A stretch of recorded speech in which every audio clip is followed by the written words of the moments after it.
Olá, o meu nome é Roger Belisário e hoje eu vou contar para vocês como que a gente faz para constituir um sistema de holding familiar. Partindo de um sistema básico, a primeira etapa é abrir um CNPJ em nome dos pais. A gente abre esse CNPJ que não vai exercer nenhuma atividade econômica. Tecnicamente, nem podemos dizer que estamos abrindo uma empresa. Mas é fundamental esse CNPJ porque será dentro dele que a gente vai guardar todo o patrimônio da família. E essa é a segunda etapa. A gente pega esse patrimônio familiar e integraliza no CNPJ. E aqui tem duas questões tributárias que eu gostaria de destacar. A primeira é que não haverá incidência de imposto de renda sobre ganho de capital, porque a própria legislação do imposto nos permite fazer esta integralização de bens utilizando o valor de aquisição em vez de utilizarmos o valor de mercado. Para trazer talvez um exemplo mais tangível, vamos pensar em uma casa que tenha seu valor de mercado hoje a uns R$500 mil, mas que quando ela foi adquirida há 15 anos atrás tenha sido por 50 mil. Vai sair da declaração de bens dos pais essa casa de 50 mil para ser integralizada por esse valor dentro desse CNPJ e vai entrar na declaração de bens dos pais cotas desse CNPJ ao valor de 50 mil. Note que não há variação positiva desse patrimônio, então não há incidência do imposto de renda. O segundo aspecto tributário é com relação à incidência do ITBI. O ITBI é o Imposto de Transmissão de Bens Imóveis. Ele incide toda vez que existe uma transferência de propriedade de bens imóveis. A competência para cobrar esse imposto é dos municípios.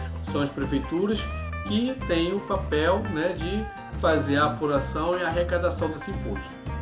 Só que a Constituição Federal ela garante uma imunidade tributária para esse imposto quando o imóvel é utilizado pela pessoa física para integralizar dentro da pessoa jurídica, dentro do CNPJ, desde que esse CNPJ não tenha como receita predominante valores decorrentes de atividades imobiliárias, aluguel, receita de aluguel, de venda, administração de bens, por exemplo, durante um período especificado.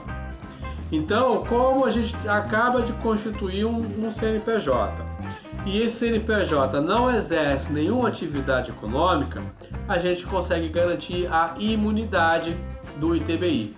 Os pais vão deixar de ser proprietários dos imóveis. Quem vai passar a ser proprietário vai ser o CNPJ, mas lembre-se, o dono do CNPJ, quem é o dono do CNPJ? Os pais.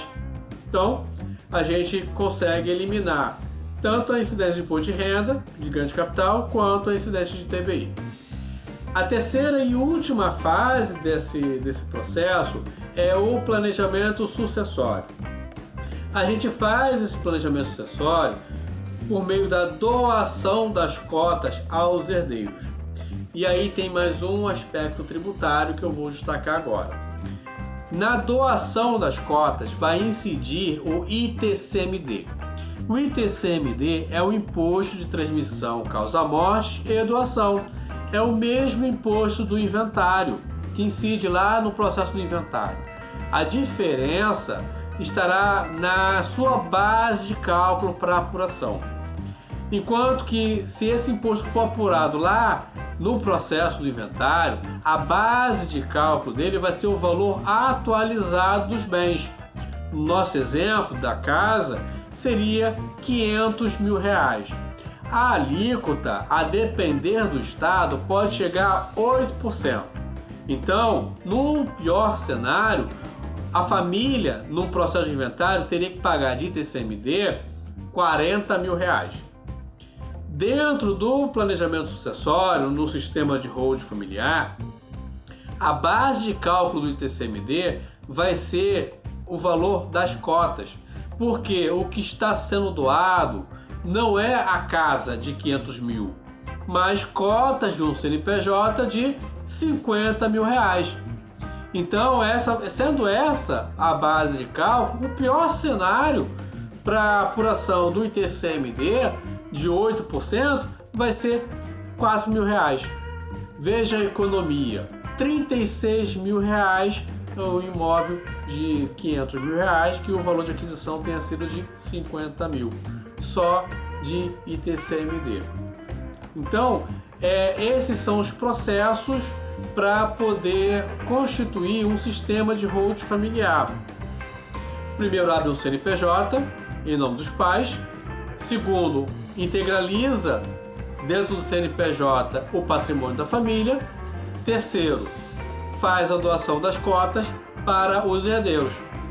Ah, Roger, mas olha só, se os pais vão fazer a doação das cotas aos herdeiros, eles vão deixar de ser donos do CNPJ e então vão deixar de ter a administração do patrimônio. Sim, se não fosse as cláusulas protetivas para proteger o patrimônio, para proteger os pais, né, que a gente considera no planejamento sucessório. A gente faz a doação, mas carrega, né, assim, vai nesse contrato a reserva de usufruto, cláusulas de que se o filho vier a falecer antes dos pais, as cotas voltam para os pais, não vão entrar no inventário dos filhos. Se o filho for casado e vier a se divorciar, as cotas não vão entrar na partilha dos filhos, né? Os filhos não vão poder vender as cotas, não vão poder dar em garantia, fiança em nada. Essas cotas também não vão podem ser penhoradas.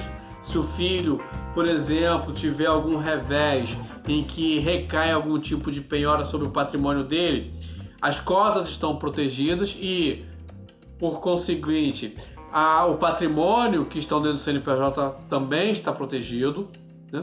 Então, existem diversos mecanismos que a gente considera no planejamento sucessório que darão ao patrimônio e aos pais toda a proteção necessária, principalmente que os pais precisam, que é para poder continuar gozando de todo o usufruto do patrimônio.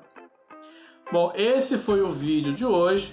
Espero ter esclarecido pelo menos um pouco de como que funciona esse sistema e se você achou esse conteúdo interessante, lembre-se de compartilhar com quem também possa se usufruir dessa informação.